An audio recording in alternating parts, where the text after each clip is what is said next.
محمد بن قاسم رحمۃ اللہ علیہ۔ غزوہ ہند کی پہلی مہم کا آغاز اس وقت ہوتا ہے کہ جب محمد بن قاسم رحمۃ اللہ علیہ اپنی فوجوں کو لے کر سندھ کی جانب روانہ ہوتے ہیں۔ محمد بن قاسم کی فتح سندھ کی مہم کا جائزہ لینے کے لیے اس وقت کے سیاسی حالات کا تجزیہ بھی ضروری ہے کہ جن میں یہ مہم سر انجام دی گئی تھی۔ یہ اموی خلیفہ ولید بن عبد المالک کا دور تھا۔ یہ وہ وقت تھا کہ جب ایران و عراق کے گورنر حجاج بن یوسف نے سلطنت کے چاروں اطراف بڑی بڑی جنگی مہمات روانہ کر رکھی تھی۔ موسیٰ بن نصیر رحمۃ اللہ علیہ اور طارق بن زیاد ہسپانیہ کی فتح کے لیے یورپ میں داخل ہو چکے تھے۔ خراسان کے گورنر قطابیہ بن مسلم کو وسطی ایشیا اور ماورا النہر کی فتوحات کے لیے بھیجا جا چکا تھا۔ اس دور میں ہی محمد بن قاسم کو سندھ کی طرف روانہ کیا گیا۔ حجاج بن یوسف نے جو مہم یورپ کی جانب روانہ کی، اس نے آنے والے وقتوں میں اگلے 800 برس تک اندلسیہ کی شاندار تہذیب قائم کی۔ قطابیہ بن مسلم نے وسطی ایشیا کو فتح کر کے مسلمان سلطنت کی سرحدیں چین تک پہنچا دی اور یہ سارا خطہ آج تک مسلمان ہے۔ تیسری جانب محمد بن قاسم کی مہم نے ہندوستان کے بت پرست اور مشرک معاشرے میں اسلامی سلطنت کی بنیاد رکھی، جس نے آنے والی صدیوں میں پورے ہندوستان پر اسلامی حکومت قائم کی۔ محمد بن قاسم کی مہم کا آغاز 712 عیسوی کے آس پاس ہوتا ہے، مگر اس سے پہلے سوال یہ پیدا ہوتا ہے کہ ان کو سندھ کی طرف ہی کیوں بھیجا گیا؟ تاریخ کی عام کتابوں میں اس کا جواب صرف یہی ملتا ہے کہ راجہ داہر نے عربوں کی کچھ کشتیاں لوٹ لی تھیں اور اس کے جواب میں اس مہم کا آغاز ہوا۔ مگر حقیقت یہ ہے کہ غزوہ ہند کی اس پہلی مہم کا نقطہ آغاز تو یہ واقعہ ضرور بنا، مگر اس مہم کے لیے حالات بہت طویل عرصے سے تیار ہو رہے تھے۔ خلافت اسلامیہ نے ایرانی سلطنت فتح کر کے اس کے جن صوبوں پر قبضہ کیا، ان کی سرحدیں براہ راست ہند اور چینی سلطنت کے ساتھ ملتی تھی۔ ایرانی سلطنت کی شاہی خاندان کے تمام افراد، فوج کے اعلیٰ افسران اور ان کے کچھ فوجی دستے مسلمانوں سے شکست کھا کر چین چلے گئے تھے۔ ہندوستان کے راجے مہاراجے بھی درپردہ مسلمانوں کے خلاف ایرانی سلطنت کی مدد کر رہے تھے۔ علاوہ ازیں مملکت اسلامیہ کے اندر بغاوتیں برپا ہو رہی تھیں، مثلا خارجیوں کا فتنہ کہ جس کے خلاف حضرت علی رضی اللہ عنہ کے وقت سے ہی مسلمان حکمران برسر پیکار تھے۔ خود حضرت علی رضی اللہ عنہ کو بھی ایک خارجی نے ہی شہید کیا۔ گو کہ حضرت علی رضی اللہ عنہ نے خوارج کے خلاف کئی جنگیں لڑی تھیں، مگر پھر بھی ان کا فتنہ باقی رہا۔ چند دہائیوں کے بعد حجاج بن یوسف کو بھی خراسان میں خارجیوں کے خلاف ایک بڑی جنگ کارروائی کرنا پڑی۔ خارجیوں کی بھی ایک بڑی تعداد سلطنت ہند سے مدد لینے کے لیے بلوچستان اور مکران کی طرف سفر کر رہی تھی۔ خوارج کی ایک نشانی حدیث مبارکہ میں یہ بھی بتائی گئی ہے کہ وہ ہند کے مشرکوں سے مدد لے کر مسلمانوں کے خلاف جنگ کریں گے۔ خوارج کا یہ عمل حجاج بن یوسف کے دور میں بھی تھا اور آج 21ویں صدی میں پاکستان کی ریاست کے خلاف بھی جاری ہے۔ اس وقت میں مشرکوں اور خوارج کا اتحاد تھا اور آج بھی یہ قائم ہے۔ حجاج بن یوسف کے دور میں مسلمان مشرق میں پوری ایرانی سلطنت پر قابض ہو چکے تھے۔ شمال میں بازنطینی سلطنت کے ساتھ ان کا تصادم جاری تھا، جبکہ عراق تک تمام سرحدیں مسلمانوں کے پاس تھیں اور بازنطینی سلطنت کے پاس صرف موجودہ ترکی ہی باقی رہ گیا تھا۔ شمالی افریقہ کے بعد ہسپانیہ بھی جلد مسلمانوں کے قبضے میں آنے والا تھا۔ جزیرہ نما عرب کے ایک جانب خلیج فارس، دوسری جانب بحیرہ احمر اور تیسری جانب بحیرہ عرب واقع ہے۔ عربوں کے اسلام لانے سے پہلے بھی ان کے تجارتی بحری جہاز سیلون، سری لنکا، مالدیپ اور چین کی جنوبی بندرگاہ چنڈون تک جایا کرتے تھے۔ شاہراہ ریشم کی جو چلا کرتی تھی، اس کا تجارتی مال یمن تک بحری جہازوں کے ذریعے لایا جاتا اور پھر یہاں سے قریش اور دیگر عرب قبائل مال لے کر شام اور یورپ تک جایا کرتے تھے۔ عربوں کے اسلام لانے کے بعد بھی مسلمانوں کے تجارتی قافلے شام سے لے کر چین تک بری اور بحری راستے سے سفر کیا کرتے تھے۔ تجارت کے ساتھ ساتھ تبلیغ دین بھی اب مسلمانوں کا ایک اہم ہدف تھا۔ مشرق بعید کے تمام علاقے، مثلا انڈونیشیا، ملیشیا اور فلپائن وغیرہ کے جہاں آج کروڑوں مسلمان بستے ہیں، وہ انہی تجارتی اور تبلیغی قافلوں کے ذریعے مسلمان ہوئے۔ کوئی مسلمان فوج ان علاقوں کو فتح کرنے کے لیے کبھی نہیں بھیجی گئی۔ یہ تجارتی قافلے کہ جو چین سے لے کر مشرق وسطیٰ تک سفر کرتے تھے، مسلمان تہذیب کے لیے معاشی شہرہ کی حیثیت رکھتے تھے۔ اگر اس شہرہ پر کوئی ضرب لگتی تو اس کا اثر پوری مسلمان سلطنت پر پڑتا۔ سمندری راستے ہمیشہ سے ہی اہمیت کے حامل رہے ہیں۔ دنیا کی تمام قومیں اپنے سمندری راستوں کی حفاظت کرتی ہیں۔ اگر ہم آج دنیا کی عظیم طاقتوں کے تصویراتی مقاصد کا جائزہ لیں تو ان کا ایک اہم نقطہ یہ بھی ہے کہ عالمی تجارت کے آبی راستوں پر تسلط قائم کیا جائے۔ دنیا کی جو قومیں آبی راستوں پر تسلط رکھتی ہیں، وہی عالمی معیشت میں عظیم طاقتیں بن کر ابھرتی ہیں۔ دنیا کے کچھ ایسے آبی راستے ہیں کہ جن پر صدیوں سے عالمی طاقتوں کا تصادم جاری ہے، مثلا نہر سوئز، ابنائے باسفورس، ابنائے جبل الطارق، ابنائے ملاقہ اور خلیج فارس وغیرہ۔ 20ویں صدی کے وسط میں کہ جب مصر نے نہر سوئز کو بند کر دیا تھا، تو اس وقت کی عالمی طاقتوں نے باقاعدہ مصر پر فوج کشی کی اور مصری حکومت کو مجبور کیا کہ نہر سوئز کو دوبارہ کھولا جائے۔ اس طرح پہلی جنگ عظیم کے دوران ان عالمی مغربی طاقتوں نے استنبول پر حملہ کر دیا کہ کسی طرح ابنائی باسفورس کو اپنے قبضے میں لے سکیں۔ اس طرح آج بھی ابنائی جبل الطارق کے دونوں اطراف یورپی طاقتوں نے اپنا تسلط قائم کر رکھا ہے کہ افریقہ کے مسلمان ممالک اس اہم بحری راستے پر کنٹرول حاصل نہ کر سکیں۔ آج امریکہ اپنا بحری بیڑا لے کر خلیج فارس میں موجود ہے تاکہ مسلمان طاقت اس پر قبضہ نہ کر سکے۔ ہزاروں سالوں سے لے کر آج 21ویں صدی تک یہ بات ایک مسلمہ حقیقت ہے کہ جس قوم یا قوت نے بھی سمندروں پر تسلط اور قبضہ قائم کیا وہی پوری دنیا پر حکمرانی کرتی ہے۔ بحیرہ ہند خاص طور پر ہزاروں سالوں سے دنیا کی ہر تہذیب کے لیے اہم ترین آبی گزارگاہ رہا ہے۔ محمد بن قاسم رحمۃ اللہ علیہ کی فتح سندھ کی مہم کے بعد شاہراہ ریشم کے دو بڑے راستے تھے کہ جہاں سے تجارتی قافلے چین سے باقی دنیا کی جانب نکلتے۔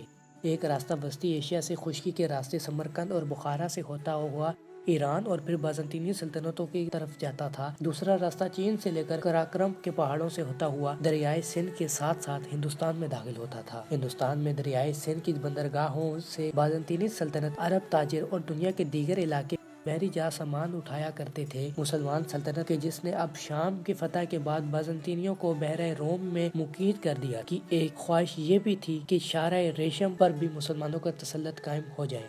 اگرچہ مسلمانوں نے اپنی بندرگاہیں ہند کے جنوب میں سیلون، مالدیپ اور چین میں بنا لی تھی، لیکن ابھی تک مسلمانوں کو پوری طرح شاہراہ ریشم کی تجارت پر اختیار حاصل نہیں ہوا تھا۔ ہندوستان کے بارے میں یہ بات جاننا ضروری ہے کہ اس دور میں پورے ہندوستان پر کوئی واحد حکمران حکومت نہیں کرتا تھا۔ پورا ہندوستان سینکڑوں چھوٹے بڑے راجے مہاراجوں میں تقسیم تھا۔ اس وقت جنوبی ہند یا سندھ کے وہ علاقے کہ جہاں پر آج پاکستان قائم ہے، طوائف الملوک کا دورہ تھا۔ یہاں چھوٹے موٹے راجے مہاراجے تھے کہ جو بنیادی طور پر بحری قزاق تھے۔ طوائف الملوک کی بے راہ روی کی وجہ سے قزاقوں نے مسلمانوں کے بحری جہازوں اور تجارتی قافلوں کے لیے مشکلات کھڑی کرنا شروع کر دی۔ محمد بن قاسم کی مہم بھیجنے سے قبل بھی حجاج بن یوسف نے سندھ کی طرف 2 مہمات بھیجی تھیں کہ جن کا بڑا مقصد یہ تھا ایرانی سلطنت کے بچے کچے عناصر کو جو سندھ کے ہندو حکمرانوں سے رابطہ کر رہے تھے کو روکا جا سکے، ساتھ ہی ان خادیوں کا بھی خاتمہ کیا جا سکے کہ جو ہند کے راجوں سے مدد کے لیے یہاں پہنچے رہے تھے، اور ساتھ ہی ساتھ بحری قزاقوں کے خطرے سے بھی نپٹا جا سکے۔ ان مہمات کے لیے تمام مسلمان سلطنتوں سے مدد لی گئی تھی۔ اس سلسلے میں عمان اور مکران کے مسلمانوں نے بھی بہت مدد کی، مگر دونوں مہمات ہی کامیاب نہ ہو سکی۔ اگر سندھ کی اس وقت کی داخلی صورتحال کا باغور جائزہ لیا جائے تو معلوم ہوگا کہ سندھ کا حکمران راجہ داہر خود برہمن ہندو تھا، مگر وہاں بڑی تعداد میں بدھ مت اور ہندوؤں کی دوسری ذاتیں جیسے شودر وغیرہ بھی آباد تھیں کہ جن کے ساتھ بہت ناروا سلوک روا رکھا جاتا تھا۔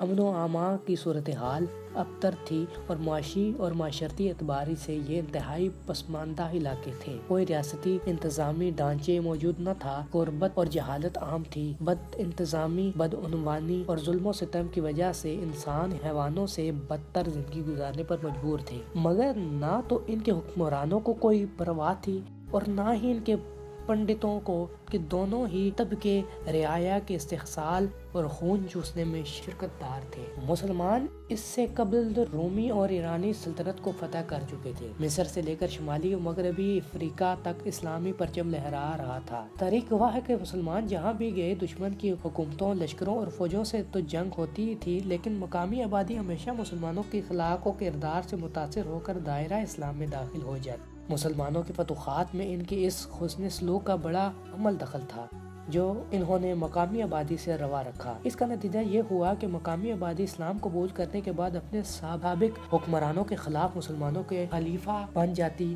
کہ جو صدیوں سے ان پر ظلم کر رہے تھے۔ آج اگر ایشیا وسطیٰ سے لے کر شمالی افریقہ تک لوگ مسلمان ہیں تو صحابہ کرام رضی اللہ عنہ اور بعد میں آنے والی مسلمان فوجوں کے انہی اعلیٰ ترین اخلاق، کردار اور انصاف کی وجہ سے ہیں۔ علاقے تو تلوار سے فتح کیے گئے مگر دل اخلاق سے جیتے گئے۔ آئیں یہاں پر ہم آپ کو تاریخ کا ایک حیرت انگیز واقعہ سناتے ہیں کہ جو حضور صلی اللہ علیہ وآلہ وسلم کے رحمت للعالمین ہونے کی ایک عظیم الشان مثال ہے۔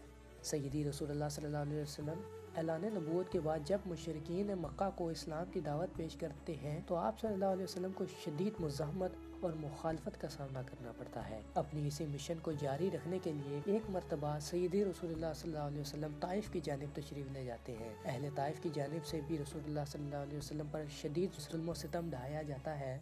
علاقے کے اوباش لڑکوں اور سیدی رسول اللہ صلی اللہ علیہ وسلم کے پیچھے لگا دیا جاتا ہے اور اس قدر پتھر برسائے جاتے ہیں کہ سیدی رسول اللہ صلی اللہ علیہ وسلم کا پورا وجود مبارک خون سے تر ہو جاتا ہے، حتیٰ کہ حضور صلی اللہ علیہ وآلہ وسلم کے نالین مبارک بھی آپ صلی اللہ علیہ وآلہ وسلم کے پاک خون سے بھیگ جاتے ہیں۔ اپنے محبوب کی اس بے بسی اور ان کے ساتھ طائف والوں کی بے ادبی کو دیکھ کر اللہ سبحانہ و تعالیٰ بھی جلال میں آ جاتا ہے۔ اسی وقت حضور صلی اللہ علیہ وآلہ وسلم کی خدمت میں فرشتے نازل کیے جاتے ہیں کہ جو سیدی رسول اللہ صلی اللہ علیہ وسلم سے اجازت طلب کرتے ہیں کہ طائف کے پہاڑوں کو آپس میں ملا دیا جائے تاکہ ان کے درمیان بسنے والی قوم تباہ و برباد ہو جائے۔ اب ذرا ماحول کا اندازہ کیجئے، سیدی رسول اللہ صلی اللہ علیہ وسلم انتہائی دکھی اور غمزدہ ہے، پورا وجود مبارک خون میں نہایا ہوا ہے، اطراف میں اہل طائف کے بھیجے ہوئے غنڈے ہیں کہ جو نہ صرف آپ صلی اللہ علیہ وسلم پر پتھراؤ کر رہے ہیں معاذ اللہ، بلکہ توہین آمیز فقرے بھی کس رہے ہیں۔ سیدی رسول اللہ صلی اللہ علیہ وسلم کے پاس اب پورا اختیار موجود ہے، آپ صلی اللہ علیہ وسلم چاہیں تو ایک لمحے میں یہ پوری قوم تباہ کی جا سکتی ہے، مگر سیدی رسول اللہ صلی اللہ علیہ وسلم رحمت اور مغفرت کا معاملہ اختیار فرماتے ہیں، فرشتوں سے مخاطب ہو کر فرماتے ہیں کہ اس قوم کو تباہ نہ کیا جائے کہ انشاءاللہ ان کی نسلوں سے اللہ تعالیٰ مسلمان پیدا کرے گا کہ جن سے اسلام کی توقید حاصل ہوگی۔ سیدی رسول اللہ صلی اللہ علیہ وسلم کی یہ دعا قبول کر لی جاتی ہے، اہل طائف پر سے عذاب ٹال دیا جاتا ہے۔ سیدی رسول اللہ صلی اللہ علیہ وسلم اس وادی سے واپس پلٹ کر مکہ مکرمہ تشریف لے جاتے ہیں۔ کچھ ہی عرصے کے بعد اہل طائف بھی اسلام قبول کر لیتے ہیں اور اسی قبیلے سے ایک ایسا نوجوان نکلتا ہے کہ جس کی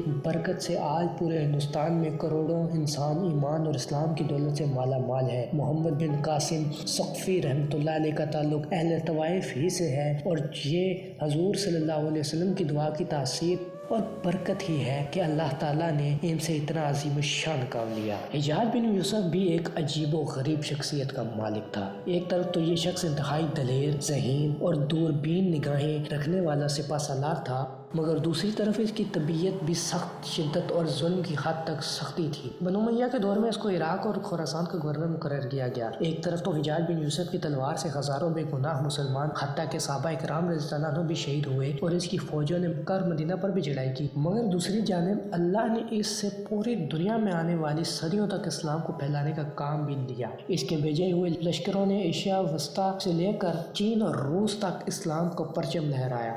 دوسری جانب اس کی بھیجی ہوئی فوجوں نے اندلسیہ فتح کر کے آنے والی صدیوں تک وہاں اسلامی تہذیب قائم کی اور اسے اپنے بھتیجے محمد بن قاسم ثقفی کو ہندوستان کی جانب بھیجا اور یوں ہندوستان کی فتح اور غزوہ ہند کا باقاعدہ آغاز ہوا۔